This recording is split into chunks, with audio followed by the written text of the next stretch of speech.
Universidad de Panamá, Centro Regional Universitario de Colón. Estamos en la asignatura de Historia de Panamá en el mundo global, con el profesor Magíster José Ángel Martínez Flores. Les estarán hablando las estudiantes Raquel Delgado y Lisneidis Lemos. Cursamos el primer año en la licenciatura en Orientación Educacional y Profesional. A lo largo del semestre universitario, en esta asignatura hemos visto varios temas importantes para nuestro país y nuestro desarrollo en el mundo. Estos temas no son muy comunes, ya que realmente no lo utilizamos en un tema común. Sin embargo, son importantes y debemos aprender sobre esto. En esta tarde vamos a explicarles sobre esos puntos, sobre esos temas importantes. Estaremos hablando sobre la globalización, sobre los presidentes que han pasado aquí en Panamá, sobre las transformaciones globales que han surgido, sobre ciertas organizaciones que hay aquí en Panamá, su significado y cuál es el fin de aquellas. El primer punto que tocaremos será la globalización. Debemos primero saber qué es la globalización. La globalización es un proceso económico, político, tecnológico, social y cultural que ha transformado al mundo en un lugar cada día más interconectado y que ha afectado de diversas maneras los mercados, las tecnologías, las comercializaciones, comunicaciones, políticas y desarrollos industriales a nivel global. La globalización ha sido una consecuencia del capitalismo en la búsqueda de expandir el comercio internacional, la producción y el consumo. El Internet y el desarrollo tecnológico han sido claves para la globalización. Dicho esto, debemos saber que la globalización también tiene unas características y le vamos a mencionar 5 de estas. La globalización es un proceso de interconexión múltiple. La globalización se refiere a la conexión entre los individuos. Ve al mundo como único al cual pertenecemos todos. Es un producto de la iniciativa privada. La globalización no es una ideología ni constituye una doctrina política. Vemos que tiene unas características muy interesantes. Sin embargo, esta también tiene unas ventajas y desventajas en sí. 5 aspectos que son los siguientes: el aspecto social, económico, político, cultural y tecnológico. Vamos a estar viendo ventajas y desventajas de cada uno de estos. Iniciaremos con el aspecto social. Las ventajas son: las relaciones humanas se han fortalecido y han podido superar diversas limitaciones como la distancia gracias al desarrollo tecnológico. Mayor accesibilidad para intercambiar y acceder a información de interés nacional e internacional. ¿Cuáles son sus desventajas? La desigualdad social ha limitado el acceso y uso de diversos recursos educativos, tecnológicos y económicos en muchos grupos sociales en situación de pobreza. Aumento en el número de confrontaciones entre grupos sociales que buscan reivindicar sus valores sociales, religiosos y culturales ante los que se han implantado por medio de la globalización. El siguiente aspecto será el aspecto económico. Veamos sus ventajas. Libre comercio de bienes y servicios a nivel nacional. Disminución de los costos de producción. Mayor competitividad empresarial y de calidad de productos. Desarrollo tecnológico que favorece los niveles y rapidez de producción. Mayor oferta de empleo en los países en vía de desarrollo, ya que las empresas multinacionales se instalan estratégicamente en ellos, porque la materia prima y la mano de obra es más económica. Veamos ahora sus desventajas. Los países desarrollados con grandes potenciales y alcances económicos se han impuesto sobre aquellos países en vías de desarrollo y de economías menores. Esto genera un gran desequilibrio económico.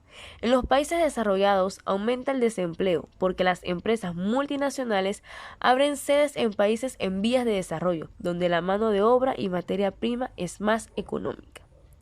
Desigualdad económica entre los ciudadanos de un país, ya que las grandes empresas tienen mayores beneficios y capacidad financiera que las de menor tamaño y poder. Agotamiento de los recursos naturales y materia prima en los procesos de producción. En el aspecto político, se ha modificado la legislación a nivel nacional e internacional con la finalidad de incentivar el comercio, los planes de cooperación, la seguridad jurídica, la seguridad mercantil, nuevas políticas públicas, entre otros. ¿Cuáles son sus desventajas? La globalización hace un reto que ha tenido que enfrentar la política nacional e internacional. En algunos casos, las medidas tomadas no han sido las más adecuadas y por el contrario, se ha generado mayor desigualdad social, cultural y económica. Veamos ahora el aspecto cultural. ¿Cuáles son sus ventajas? Mayor intercambio cultural gracias a los diversos canales de comunicación, incentivo de la actividad turística. Se comparte un conjunto de valores universales que traspasan fronteras y desencuentros culturales. Ahora veamos sus desventajas.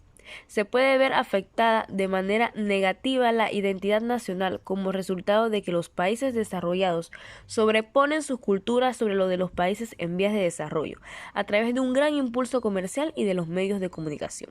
Se pierden las lenguas minoritarias. A medida que pasa el tiempo, muchas de las tradiciones autóctonas se van modificando al incorporar nuevas costumbres, generalmente de otros países. Veamos el aspecto tecnológico, sus ventajas. Acceso de países subdesarrollados a tecnologías más avanzadas. La tecnología se vuelve un bien para cualquier persona o empresa en cualquier parte del mundo. Poder enviar artículos y productos desde cualquier parte del mundo de manera más segura y accesible. Que una empresa tenga sedes en distintos lugares del mundo para poder reducir costos de producción y envío. Esta tiene sus desventajas y vamos a mencionarlas. Primero, dentro de la importancia de la globalización tecnológica encontramos el mal manejo de datos personales, tema que es delicado en la actualidad. La inversión en la producción de datos es sumamente relevante para medir su importancia. Otra sería la falta de capacidad para acceder a la tecnología empresarial, que puede crear brechas entre una empresa y su competencia, que no siempre son fáciles de reducir y pueden resultar contraproducentes para algunas empresas. Para muchas empresas se convierte en una complicación la necesidad de capacitar más personal para nuevos empleos y especialidades constantemente. Vemos que sus ventajas y desventajas son bastante interesantes y cosas que realmente nos afectan en nuestro diario vivir en estos aspectos. En la globalización también se dieron 4 fases importantes e interesantes para nuestra vida. Y a continuación le vamos a mencionar de ellas. La primera fase de la globalización. Esta consistió en la posibilidad de comprar y suministrar mercancías provenientes de cualquier país del mundo. Tuvo una gran movilidad de capitales a mano de obra, así como un auge comercial basado en la fuerte reducción de los costos de transporte más que por el libre comercio.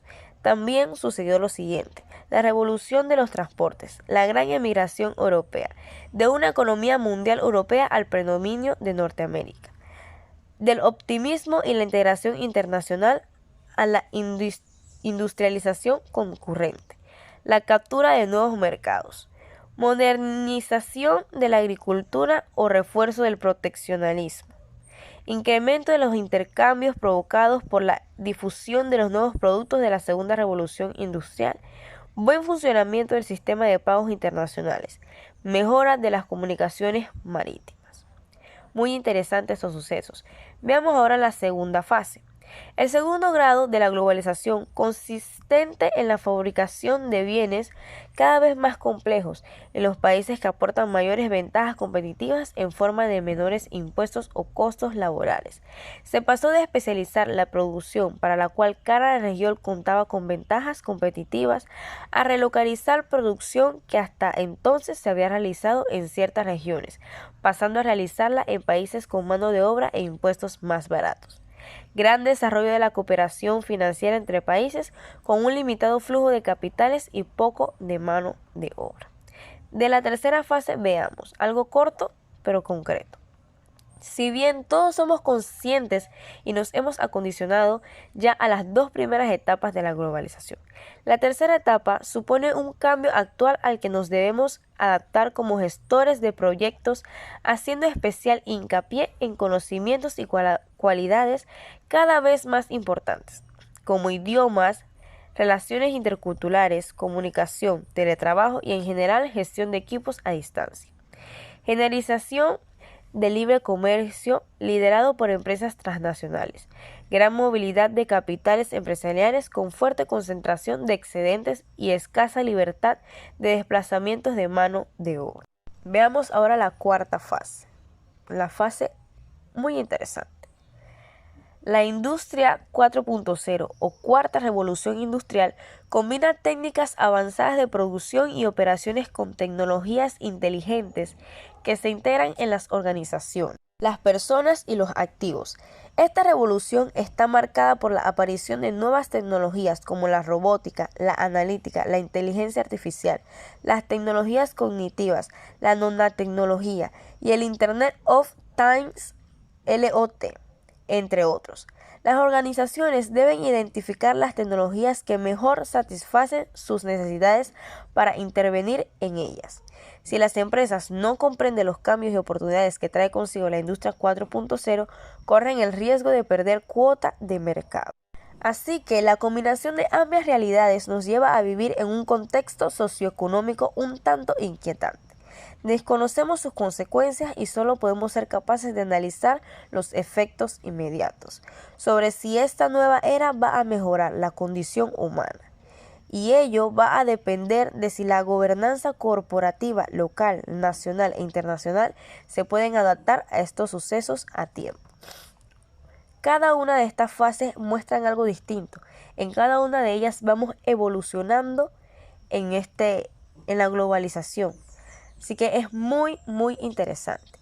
También vamos a tocar otro punto, porque no solamente ahora está viniendo la globalización, sino que esto ya se ha dado en otros tiempos. Y vamos a ver entonces la globalización en los romanos.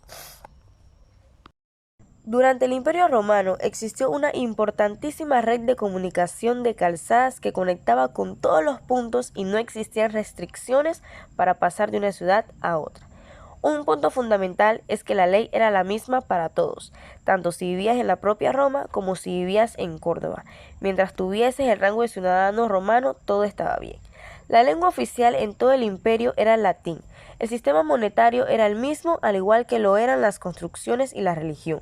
El Imperio Romano estableció un sólido derecho, un mercado común, el control de aduanas y de exportación, el denario, una moneda de donde viene el término dinero, dos lenguas vehiculares, el latín como lengua franca y el griego en especial en Oriente.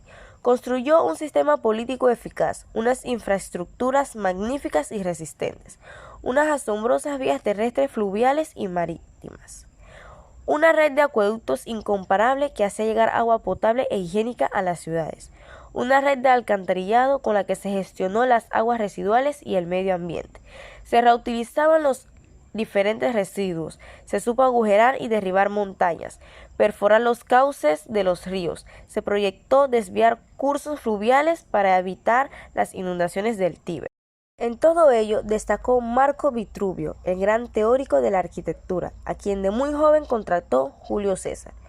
Poco antes de morir en el año 44 a.C., se legisló una medida que limitaba la circulación para evitar accidentes de tráfico y que decía así: a partir del 1 de enero, nadie podrá conducir un carro por las calles de Roma después de la salida del sol, salvo para transportar materiales para la construcción de templos o para obras públicas o para transportar escombros de la demolición de contratos públicos. En definitiva, una misma cultura que se expandía y que todos absorbían, y eso daba lugar a que todos los ciudadanos se sintieran parte de un proyecto conjunto.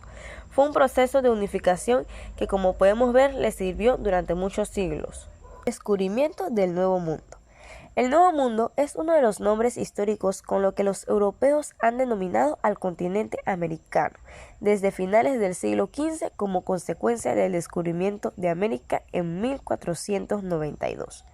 El adjetivo nuevo se emplea para distinguirlo del Viejo Mundo, es decir, los continentes ya conocidos por los europeos, Europa, Asia y África.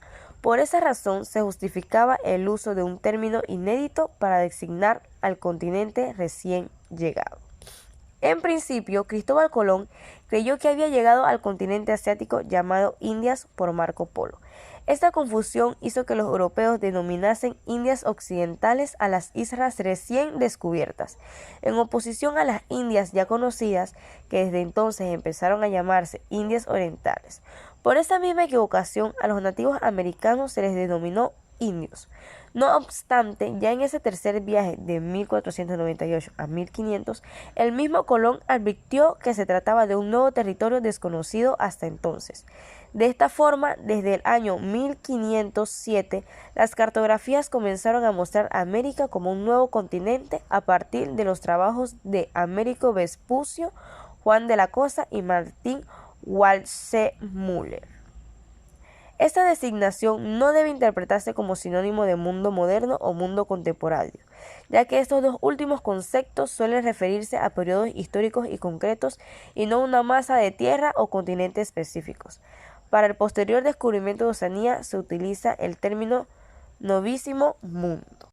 Estamos conociendo ya que realmente se le llamó descubrimiento del nuevo mundo porque no éramos parte de los continentes ya vistos anteriormente.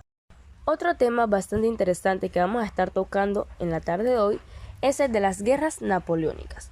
Las guerras napoleónicas, también llamadas guerras de la coalición, fueron una serie de conflictos bélicos que tuvieron lugar durante el tiempo en el que el emperador Napoleón Bonaparte gobernó en Francia. Fueron en parte una extensión de los conflictos que estallaron a causa de la Revolución Francesa y continuaron a investigación gracias al financiamiento del Reino Unido, de Gran Bretaña e Irlanda durante todo el primer periodo francés. No existe consenso sobre el momento exacto en que comenzaron estas guerras. Hay quienes consideran que empezaron cuando Napoleón alcanzó el poder en Francia, en noviembre de 1799. Sin embargo, otras versiones sitúan el periodo bélico entre 1799 y 1802 en el contexto de las guerras revolucionarias francesas y consideran la ruptura de la paz y declaración de guerra del Reino Unido a Francia en 1803, que siguió al breve periodo de paz del Tratado de Amiens en 1802, como el punto inicial de las llamadas guerras napoleónicas.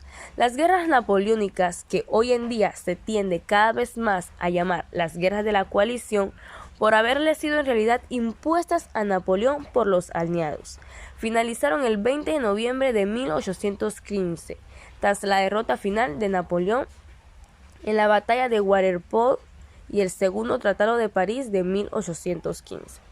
En conjunto, el casi continuado periodo de guerras, comprendido entre el 20 de abril de 1792 y el 20 de noviembre de 1815, es llamado con frecuencia la Gran Guerra Francesa, anterior a la Primera Guerra Mundial, llamada simplemente la Gran Guerra. Estas guerras napoleónicas estuvieron en ciertos lugares que vamos a mencionar: en Europa, Océano Atlántico, Río de la Plata, Océano Índico, Norteamérica y Caribe. Esto tuvo unos resultados, que fue la victoria de la coalición, pero también tuvieron ciertas consecuencias que son las siguientes: la caída del primer imperio francés, desaparición del Sacro Imperio Romano Germánico, restablecimiento del absolutismo en Europa decidido en el Congreso de Viena. Y esto tuvo un cambio territorial que fueron establecidos por el Congreso de Viena. A lo largo de nuestras vidas también han venido ocurriendo unas transformaciones globales que han impactado de forma tanto negativa como positiva para nuestro mundo y nuestra vida en estos momentos. Y a continuación le vamos a tomar 4 puntos que son importantes para nuestra historia. Vamos a estar explicando un poco más sobre ello. El primer tema que diremos a continuación es la revolución industrial tecnológica. La revolución tecnológica se enmarca en un proceso de transformaciones a nivel de eficiencia y productividad, y esto afecta tanto a cambios materiales como también a cambios relativos al aprendizaje, el desarrollo gerencial, el área de los conocimientos y de la interacción social, etc. Se denotan 2 clasificaciones en lo relativo a las revoluciones tecnológicas. A nivel sectorial, que estos son los cambios que afectan un determinado aspecto de la sociedad, y el nivel general, que son varias revoluciones tecnológicas interconectadas que logran afectar la organización de la sociedad, lo que involucra cambios sustanciales en relación a la cultura. A diferencia de los cambios tecnológicos, la revolución tecnológica comprende un periodo en donde se desarrollan e introducen casi simultáneamente más de una tecnología en la sociedad, produciendo cambios profundos dentro de la vida humana. Estos cambios producen una serie de revoluciones, ya sea en materia científica, económica y técnica, como en relación al trabajo y como en relación a los sistemas de dirección y organización de la producción, sin dejar de lado tampoco lo referente a la ecología y a la educación, así como lo vinculado de los sistemas de salud, de alimentación y de comunicaciones. La Segunda Guerra Mundial fue un conflicto militar global que se desarrolló entre 1935 y 1945. En ella se vieron implicadas la mayor parte de las naciones del mundo, incluidas todas las grandes potencias, así como prácticamente todas las naciones europeas, agrupadas en dos alianzas militares enfrentadas, las aliadas por un lado y las potencias del eje por el otro. Fue la mayor contienda bélica de la historia, con más de 100 millones de militares movilizados y un estado de guerra total en que los grandes contendientes destinaron toda su capacidad económica, militar y científica al servicio del esfuerzo bélico, borrando la distinción entre recursos civiles y militares. Marcada por los hechos de enorme repercusión que incluyeron la muerte masiva de civiles, como el Holocausto, los bombardeos intensivos sobre las ciudades y el uso por primera vez en un conflicto militar de armas nucleares. La Segunda Guerra Mundial fue la más mortífera de la historia, con un resultado de entre 50 y 70 millones de víctimas, el 2,5% de la población mundial. El comienzo del conflicto se suele situar en el 1 de septiembre de 1939, con la invasión alemana de Polonia, cuando Hitler se decidió a la incorporación de una de sus reivindicaciones expansionistas más delicadas, el corredor polaco, que implicaba la invasión de la mitad occidental de Polonia, la mitad oriental, junto con Escocia, Letonia y Lituania.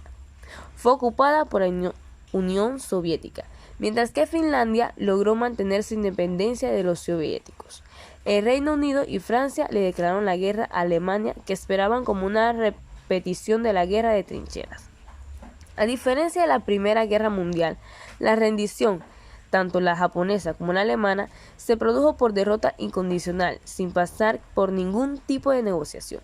Las conversaciones decisivas fueron las que plantearon la división de Europa en zonas de influencia entre los aliados y que se negociaron en sucesivas cumbres, como la Conferencia de Teherán el 1 de diciembre de 1943, la Conferencia de Yalta en febrero del 1945 y Conferencia de Potsdam en julio de 1945. La Segunda Guerra Mundial alteró las relaciones públicas y la estructura social del mundo. Tras la conflagración, se fundó la Organización de las Naciones Unidas, con el fin de fomentar la cooperación internacional y de prevenir potenciales conflictos. La Unión Soviética y Estados Unidos se erigieron como superpotencias rivales, estableciéndose el escenario para la Guerra Fría, que se prolongó durante los siguientes 46 años. Al mismo tiempo, la influencia de las grandes potencias europeas entró en decadencia, materializada en el inicio de la descolonización de Asia y África. La mayoría de los países cuyas industrias habían sido perjudicadas abordaron la recuperación económica con la ayuda financiera de los países americanos. La caída del muro de Berlín fue una revuelta popular producida en la capital de Alemania Oriental, en Berlín Oriental, el 9 de noviembre de 1989, como consecuencia de la cual quedaron derribadas las fortificaciones defensivas de ese país, que evitaban el libre tránsito con los sectores estadounidense, británico y francés de ocupación de Berlín y la frontera abierta de facto. Ello fue un acontecimiento trascendente en la historia mundial que marcó el fin de la cortina de hierro. La caída de la frontera de Alemania Oriental con Alemania Occidental tuvo lugar pocas horas después. Este hecho puso punto final a la Guerra Fría, lo que fue proclamado en la cumbre de Malta 3 semanas más tarde y dio lugar a la reunificación de ambas Alemanias en menos de 11 meses después. La demolición del muro empezó espontáneamente al anochecer del 9 de noviembre de 1989 y continuó los días y semanas siguientes. Los que la llevaron a cabo fueron apodados pájaros carpinteros del muro, que utilizaron diversas herramientas para sacar trozos como recuerdos, derribando grandes partes en el proceso y creando varios cruces de fronteras oficiosos. El 13 de junio de 1990, las tropas fronterizas de Alemania Oriental comenzaron oficialmente a desmantelar el muro, comenzando en la calle Bernauer y alrededor del distrito Mitte. A partir de ahí, la demolición continuó a través de Prenzlauer Berg, Hessenbrücken, Heyslense y en toda la ciudad de Berlín hasta diciembre de 1990. Según estimaciones de las tropas fronterizas, la demolición produjo un total de 1,7 millones de toneladas de escombros de construcción. Lo que quedaban eran 6 secciones que debían ser preservadas como monumento conmemorativo. Varias unidades militares desmantelaron el muro fronterizo de Berlín, completando el trabajo en noviembre de 1991. En 1990 se subestaron en Berlín y Montecarlo segmentos de muro pintados con motivos de valor artístico.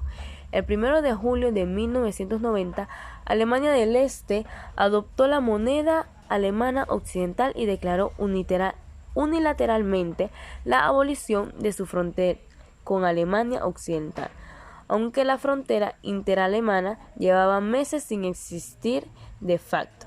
La demolición del muro fue completada en 1992. La caída del muro marcó el primer paso hacia la reunificación alemana, que concluyó formalmente tan solo 339 días después del 3 de octubre de 1990, con la disolución de Alemania Oriental y la reunificación oficial del Estado alemán según las líneas democráticas de la Ley Fundamental de Alemania Occidental. Bastante interesante este tema de la caída del muro de Berlín. La desintegración de la Unión Soviética Socialista de 1991. La disolución de la Unión Soviética o la disolución de la URSS fue la desintegración de las estructuras políticas federales y el gobierno central de la Unión de Repúblicas Socialistas Soviéticas, que culminó con la independencia de las 15 repúblicas de la Unión Soviética entre el 11 de marzo de 1990 y el 25 de diciembre de 1991. El Tratado de Belavesca en bielorruso, en ucraniano, fue un acuerdo internacional firmado el 8 de diciembre de 1991 por los presidentes de la RSFS de Rusia, RSS de Ucrania y RSS de Bielorrusia, en la Reserva Natural de Belovezhskaya Pusha. La firma del tratado fue comunicada al presidente de la Unión Soviética en esos momentos. Estos acuerdos declaran la disolución oficial de la URSS, poniendo fin a la vigencia del Tratado de Creación de la URSS y el establecimiento de estados en las antiguas repúblicas de la Unión Soviética. La disolución del Estado socialista más grande del mundo también marcó el fin de la Guerra Fría. En resumen, en 1991, la Unión Soviética, que era la superpotencia del bloque socialista, se derrumbó económica y territorialmente debido a las reformas llevadas a cabo por Mijaíl, a la vista del colapso económico de la Unión Soviética, que consistía en pasar rápidamente de una economía planificada socialista para convertirse en una economía de capitalismo de estado similar a China, a las cuales se oponían la parte más conservadora del Partido Comunista. La desintegración de la Unión Soviética está claramente relacionada con el contexto surgido tras el fin de la Guerra Fría y la disolución de otros países del bloque oriental, como la disolución de Yugoslavia y la disolución de Checoslovaquia. Diferencia de Checoslovaquia, no fue una disolución totalmente pacífica y prueba de ello es la existencia todavía de conflictos latentes como las de Abjasia, Osetia del Sur, Nagorno-Karabaj, Transnistria, Chechenia o Crimea. Pero a diferencia de Yugoslavia, tampoco generó una guerra abierta, como fueron las guerras yugoslavas. Este rápido intento de transición provocó la disolución de todo el entramado industrial y agrícola de la URSS. El país virtualmente se paralizó, la inflación se disparó y aumentó la pobreza y las consiguientes protestas sociales se canalizaron a través del nacionalismo. A continuación les vamos a estar mostrando la lista de los 10 últimos presidentes que han estado aquí en Panamá, junto con el tiempo que han durado en la presidencia. Eric Arturo del Valle estuvo del 28 de septiembre de 1985 al 26 de febrero de 1988. Manuel Solís Palma, del 26 de febrero de 1988 al 31 de agosto de 1989. Francisco Rodríguez, del 1 de septiembre de 1989 al 20 de diciembre de 1989. Guillermo Endara, del 20 de diciembre de 1989 al 31 de agosto de 1994. Ernesto Pérez Valladares, 1 de septiembre de 1994 al 31 de agosto de 1999. Mireya Moscoso, del 1 de septiembre de 1999 al 31 de agosto de 2004.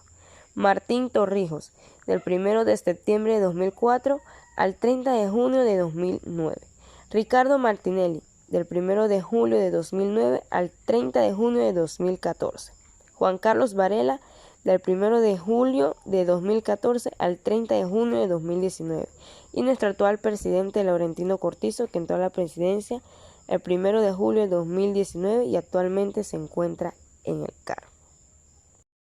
A continuación, mi compañera Lisneiris Lemos le estará hablando sobre más temas importantes para nuestro país. Organizaciones en Panamá. Dentro de estas organizaciones encontramos la Acción Comunal, la Revuelta Inquilinaria, la Siembra de Banderas, la Operación Soberanía y la Marcha Patriótica. La Acción Comunal. El golpe de 1931 fue el primer levantamiento de la historia en la República de Panamá, con la entrada al poder de Ricardo J. Alfaro. La Unidad de Acción Comunal empezó a desmoronarse por las aspiraciones políticas y personales de algunos de sus miembros. Revuelta Inquilinaria. El movimiento inquilinario de 1925 o huelga inquilinaria de 1925 fue una serie de manifestaciones y huelgas generales en respuesta a los altos costos de los alquileres en la ciudad de Panamá y Colón, que fueron impuestos por el gobierno de Rodolfo Chiari, mediante la ley número 29, que aumentaba el precio de los alquileres entre un 25 y un 50%. El objetivo de esta revuelta era la disminución de los costos de alquileres. La siembra de banderas. La operación Siembra de Banderas fue proporcionada por Ernesto J. Castillero Pimentel, quien fue el organizador de la operación, e invitó al pueblo panameño a marchar de forma pacífica a la zona del canal portando la bandera panameña, como un acto de reafirmación de la soberanía de Panamá en aquella parte del territorio nacional. Operación Soberanía. La Operación Soberanía fue un hecho que aconteció el 2 de mayo de 1958 en la antigua zona del Canal de Panamá, en donde un grupo aproximado de 75 jóvenes universitarios, en una operación clandestina y secreta, sorprendieron a las autoridades estadounidenses que administraban el Canal de Panamá y sembraron en varios lugares simbólicos la bandera panameña. Marcha Patriótica. El 3 de noviembre de 1959, la Unión de Estudiantes Universitarios invitó al pueblo panameño a marchar cívicamente por la avenida 4 de Julio, después del finalizado desfile conmemorativo de nuestra separación de Colombia. Antecedentes y consecuencias del golpe de Estado de 1968 y el 20 de diciembre de 1989. Empezaremos con el golpe de Estado del 11 de octubre de 1968. Fue el golpe militar que tuvo lugar en la República de Panamá, cuando la Guardia Nacional, encabezada por el mayor Boris Martínez, el teniente coronel José Humberto Ramos, junto con Rubén Darío Paredes y otros militares, derrocaron al presidente Arnulfo Arias, quien fue elegido en las elecciones generales del 12 de mayo de 1968 y asumió el cargo el 1 de octubre de 1968. Un viernes 11 de octubre de 1968, la Guardia Nacional depuso al presidente Arnulfo Arias, quien se encontraba en un cine en la ciudad de Panamá. Al enterarse de los hechos, este se refugió en la zona del Canal de Panamá, bajo el control de los ejércitos de los Estados Unidos. El mayor Boris de la provincia de Chiriquí y el teniente coronel José Humberto Ramos de la provincia de Santiago de Veraguas fueron los que comandaron el golpe que impondría la Junta Provisional de Gobierno, encabezada por los coroneles José María Pinilla Fábrega y Bolívar Urrutia Parrilla. El 2 de octubre, el diario El Mundo, el único que circuló ese día, indicó que una junta militar con alto poder, sin mencionar los nombres de sus integrantes, y tropas de la Guardia Nacional con ametralladoras rodearon la residencia de Arnulfo Arias, quien logró refugiarse en la zona del Canal de Panamá. El diario también informó que se escucharon disparos esporádicos en los barrios marginales de la zona de Panamá, mientras que el director del Hospital Santo Tomás afirmó que un hombre y una mujer fueron baleados y heridos. El periódico advirtió que habían suspendido todos los derechos civiles. Durante 1968 se registró la actividad guerrillera en la zona urbana y en el interior del país por la Federación de Estudiantes de Panamá y otras organizaciones, así como por simpatizantes del puesto presidente Arias.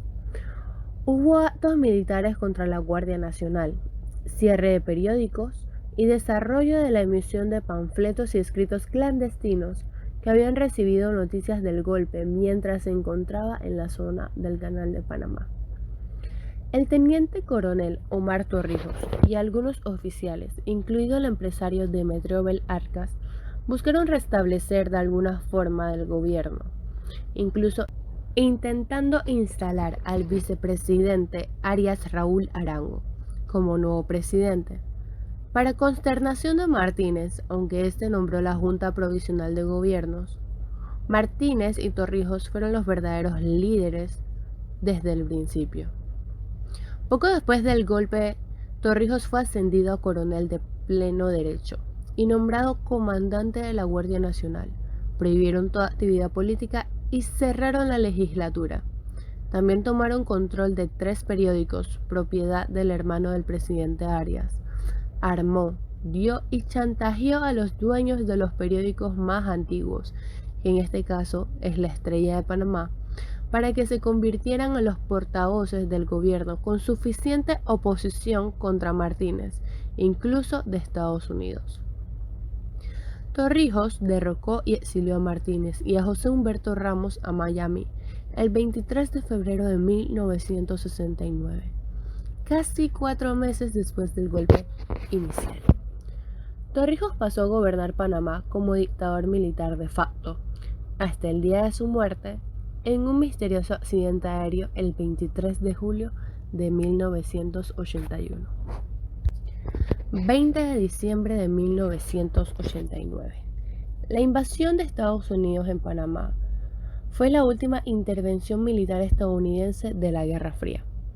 La Guerra Fría fueron enfrentamientos esenciales ideológicos y políticos. Por un lado, la Unión Soviética financió y respaldó revoluciones, guerrillas y gobiernos socialistas, mientras que Estados Unidos dio abierto apoyo y propagó desestabilizaciones y golpes de Estado para establecer dictaduras en la línea del terrorismo de Estado, sobre todo en América Latina y África. En ambos casos los derechos humanos se vieron seriamente violados. Si bien estos enfrentamientos no llegaron a desencadenar una guerra mundial como se tenía estimado, la gravedad de los conflictos económicos, políticos e ideológicos marcaron significativamente gran parte de la historia de la segunda mitad del siglo XX. Una vez aclarado, el 20 de diciembre de 1989 inició lo titulado como la Operación Causa Justa, donde más de 26.000 militares desembarcaron en el país centroamericano con el objetivo de arrestar al general Manuel Antonio Noriega. Este fue un comandante de las Fuerzas Armadas y gobernante de facto de la nación canalera, y como segundo objetivo de paso, destruir las Fuerzas Armadas panameñas. Se estima que durante los 42 días que duró la invasión murieron varios miles de panameños, entre soldados y civiles, No se tiene un número exacto hasta la fecha. Se estima que alrededor de unos 3.000 personas. Unas 20.000 personas se quedaron sin hogar y murieron también 23 militares estadounidenses. Pero, ¿quién era Noriega y qué empujó a los Estados Unidos a llevar a cabo esta invasión?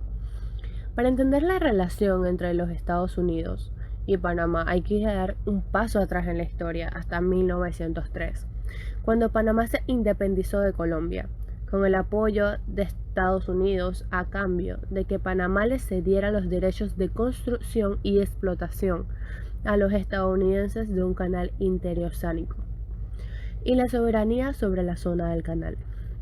El canal fue una de las obras de ingeniería más ambiciosas de todos los tiempos y se inauguró 11 años después, revolucionando el comercio mundial. Durante las décadas siguientes, la zona del canal quedó bajo el control de Estados Unidos y generó enormes ingresos para el país norteamericano, mientras que Panamá solo recibía una pequeña parte. Esto provocó un profundo malestar entre nosotros los panameños, que desembocó violentas protestas que empujaron nuevas negociaciones entre los dos países. Y en 1937 se confirmaron los tratados Torrijos-Carter. Era un acuerdo que garantizaba que Panamá recuperaría gradualmente el control del canal y de la zona. Entre las propuestas que se encuentra el conflicto histórico del 9 de enero de 1964, que se toma en cuenta como puntos claves para el impulso de la firma de los tratados Torrijos-Carter, pero donde lastimosamente en medio de la trifulca murieron un poco más de 20 estudiantes, intentando colocar la bandera panameña a un lado de la bandera estadounidense en la zona del canal. Sin embargo, este tratado no fue firmado hasta 34 años después, por el presidente estadounidense Jimmy Carter y por Omar Torrijos, un militar que gobernaba Panamá desde 1968, gracias a un golpe de Estado. Pero, ¿qué tiene que ver Manuel Antonio Noriega? Pues en estos años Manuel Antonio Noriega era la mano derecha de Omar Torrijos. Noriega había recibido formación de inteligencia en la Escuela de las Américas, una institución estadounidense que entrenaba a militares latinoamericanos. Esta dirigió el servicio de inteligencia de la Guardia Nacional, que se encargaba de aplastar a los rivales de Torrijos, a menudo usando la tortura y las desapariciones. También trabajaba para la CIA y ofrecía información sobre grupos políticos de izquierda de la región centroamericana. El panameño era además un agente doble, ya que también pasaba información sobre Estados Unidos y otros países, entre ellos Cuba, a cambio de dinero. Gracias a esto, el éxito de la Revolución Cubana y de la llegada al poder de Fidel Castro en 1959. La lucha anticomunista en Centroamérica se había convertido en una prioridad para Estados Unidos, debido a que la corrupción era grande y querían reiterar la democracia. En julio de 1981, Noriega consolidó su poder tras la misteriosa muerte en un accidente aéreo del general Torrijos. Así se convirtió en el hombre fuerte de Panamá y también en uno de los más ricos. Pues ¿cómo? Por un lado, gracias a la relación con los narcos colombianos. Por otro lado, el tráfico de armas a las guerrillas anticomunistas financiadas por Estados Unidos en América Central, como por ejemplo las contras de Nicaragua de 1984. El político en oposición, Hugo Espadafora, señaló públicamente los tráficos ilícitos y por esa razón fue brutalmente asesinado. Su muerte y los escándalos de Noriega generaron una oleada de protestas masivas en Panamá, y para el general fue el principio del fin. En 1987, la administración de Ronald Reagan, que durante años había apoyado el régimen de Noriega, pidió su destitución e impuso sanciones económicas a Panamá. Además, la justicia estadounidense incriminó a Noriega por narcotráfico y blanqueo de dinero. Como respuesta, Noriega empezó a habitar entre los panameños el resentimiento estadounidense hasta que en mayo de 1989, durante la campaña para las elecciones, Noriega había sido derrocado y envió a eliminar los votos presidenciales.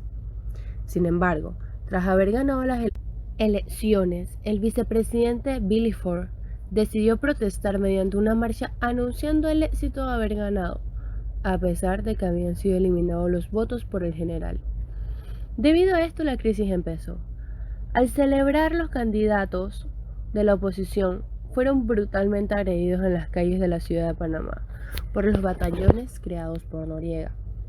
El vicepresidente fue herido en el hombro, en la parte superior, con un garfio, lo cual tuvo como consecuencia la pérdida de 2 tendones.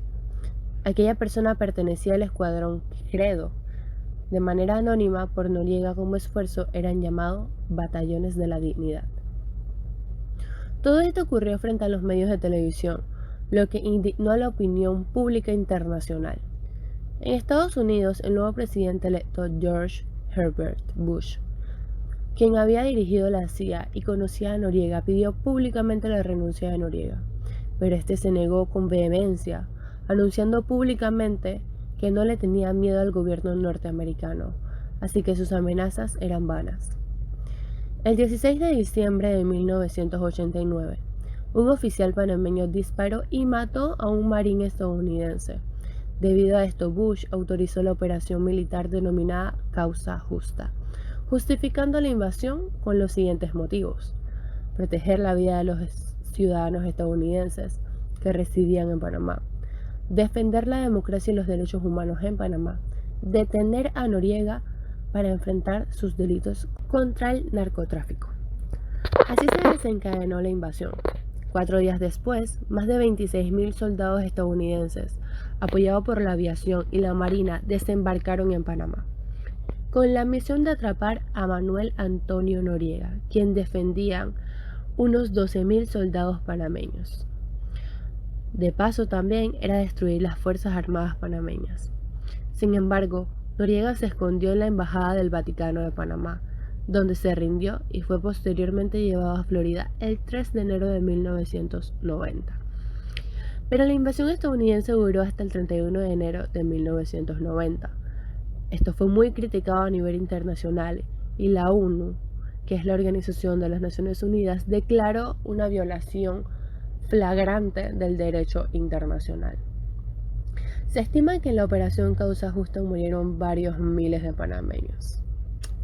Con respecto a los daños económicos causados por la invasión norteamericana a Panamá, las estimaciones también varían de acuerdo a los criterios que se utilicen. En ese aspecto, como con las pérdidas humanas, el gobierno nacional surgió con la invasión, se ha negado a conformar una comisión especial que cuantifique con parámetros consensuales el monto total de las pérdidas. Por algunas de las pérdidas materiales producidas por la invasión estaba la sufrida crisis económica panameña por culpa de las sanciones económicas norteamericanas impuestas a partir de marzo de 1988. Esto produjo que el Producto Interno Bruto cayera un 17.1% de los ingresos corrientes. Debo añadir que el impacto psicológico, que también podríamos llamar trauma, es la causa objetiva de muchos comportamientos anormales y de extremada violencia que vivieron los panameños los días y semanas subsiguientes a la invasión. Definitivamente la invasión, con su lógica de destrucción y muerte, produce un trauma en la mente de miles de panameños. El hecho de enfrentarse a la destrucción repentina de las instituciones sociales que daban solidez a su existencia, desde las más íntimas como la familia y el hogar, hasta las instituciones públicas, son parte del impacto psicológico de una invasión. Luego de esto, Guillermo Endara, quien había sido electo en las últimas elecciones anuladas por Noriega, tomó posesión como nuevo presidente de Panamá. Realmente la invasión perpetrada por el ejército estadounidense contra Panamá el 20 de diciembre de 1989 fue un acto de extremada violencia e injustificada violencia.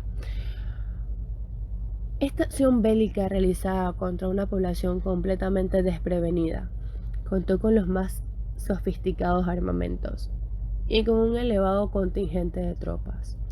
Esto lo que trajo consigo fue la pérdida de miles de vidas inocentes. Recordemos que una intervención militar deja demasiadas secuelas para la sociedad, para las personas y para un país. Debido a este acontecimiento, nosotros aún vivimos las consecuencias de un sistema democrático débil, impuesto por la participación de la ciudadanía.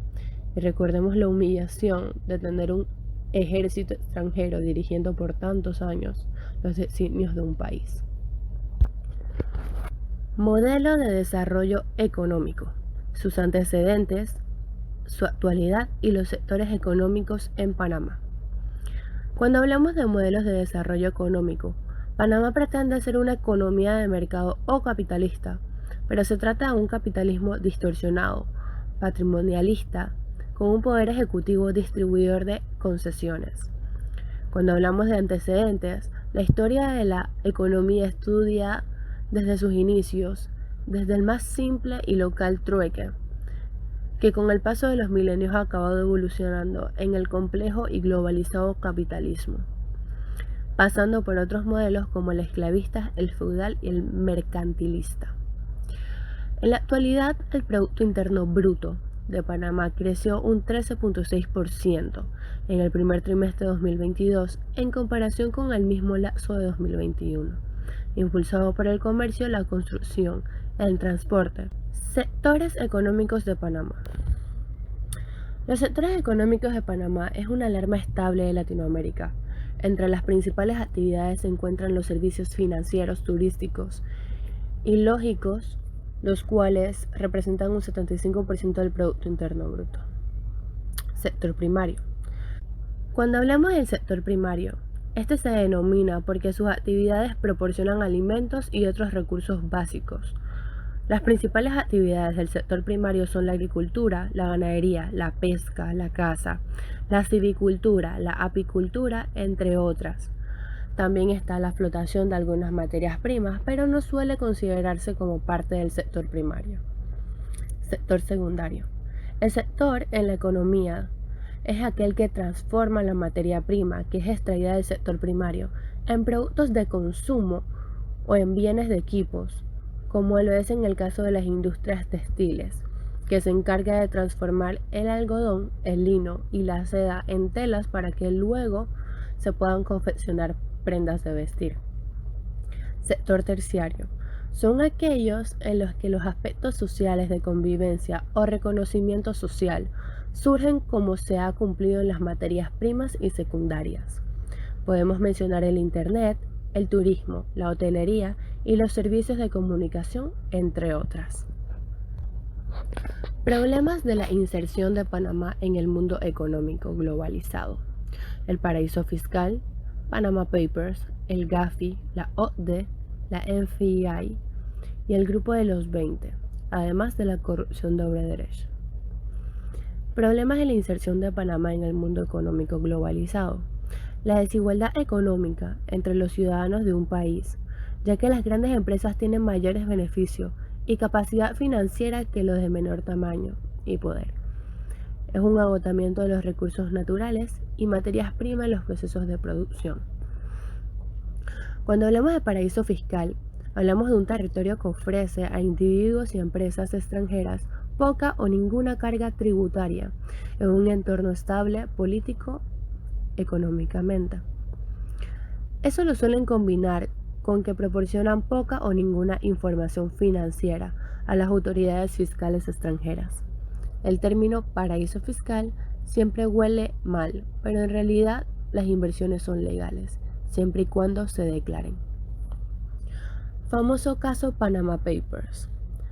Los papeles de Panamá hacen referencia a una vasta investigación periodística sobre la filtración de 11.5 millones de documentos de la Sociedad de Abogados Panameña, Mossack Fonseca, cuya principal actividad comercial era crear y administrar sociedades offshore, que eran utilizadas para el blanqueo de capitales en paraísos fiscales. El Gafi, o mejor conocido como el Grupo de Acción Financiera Internacional sobre el Blanqueo de Capitales, es un organismo intergubernamental cuyo propósito es elaborar y promover medidas para combatir el blanqueo de capitales, proceso que consiste en ocultar el origen ilegal de productos de naturaleza criminal, y en otras amenazas relacionadas con lo que es la integridad del sistema financiero internacional. La OCDE, o también conocida como la Organización para la Cooperación y el Desarrollo Económico, es una de las organizaciones internacionales cuya misión es diseñar mejores políticas para una vida mejor. Nuestro objetivo es promover políticas que favorezcan la prosperidad, la igualdad, las oportunidades y el bienestar para todas las empresas. La FMI se ocupa de promover la cooperación monetaria internacional para garantizar la estabilidad financiera, facilitar el comercio internacional, promover un empleo elevado y un crecimiento económico sostenible, y así reducir la pobreza en el mundo entero. El grupo de los 20, ¿quiénes lo componen? Pues el G20 está compuesto por 19 países, más la Unión Europea. Los Estados miembros son Argentina, Australia, Brasil, Canadá, China, Francia, Alemania, India, Indonesia, Italia, Japón, México, Rusia, Arabia Saudita, Sudáfrica, Corea del Sur, Turquía y el Reino Unido, junto con Estados Unidos. Corrupción de Odebrecht. El caso de Odebrecht es uno de los casos corruptos más grandes de la historia reciente en América Latina. Abarcando más de 30 años, está basado en una investigación del Departamento de Justicia de los Estados Unidos, junto con 10 países más de Latinoamérica. En la construcción brasileña Odebrecht se detalla cómo habían realizado coimas de dinero y sobornos a presidentes de 10 países más de Latinoamérica. En la construcción brasileña Odebrecht se detalla cómo habían realizado coimas de dinero y sobornos a presidentes y expresidentes, junto con funcionarios del gobierno de 12 países. Entre ellos están Angola, Argentina, Brasil, Colombia, Ecuador, Estados Unidos, Guatemala, México, Mozambique, Panamá, Perú, República Dominicana y Venezuela. Todo esto ocurrió durante los últimos 20 años para poder obtener beneficios a la hora de las contrataciones públicas. Panamá como centro logístico multimodal en Latinoamérica. El transporte multimodal, al utilizar al menos 2 modos de transporte desde un país donde el operador recibe la carga bajo su custodia hasta otro país diferente asignado para la entrega, permite tomar ventaja competitiva en el desarrollo del comercio internacional. ¿Cómo entra Panamá aquí? Pues Panamá es un centro de transbordo que está a la altura de las exigencias del comercio internacional, por lo que cuenta con una de las terminales portuarias más modernas y competitivas de Latinoamérica. A través de la zona libre de Colón se da un enorme intercambio de mercancías, la cual es la segunda zona franca más importante del mundo, donde se ofrece servicios para el acopio y la redistribución de bienes. Además, el Canal de Panamá está facilitando el comercio mundial, sirviendo de 120 rutas marinas a más de 80 países del mundo, completando con el sistema de terminales de contenedores en el Pacífico y el Caribe. Según el informe, Panamá como centro logístico multimodal de las Américas en un mundo globalizado. Los centros multimodales integran funciones básicas como la gestión de aprovisionamientos, de producción y distribución, donde el transporte juega un papel importante dentro de la cadena logística. A la vez guardan estrecha relación con los procesos productivos y por esta razón funciona como uno de los principales ejes para el funcionamiento comercial.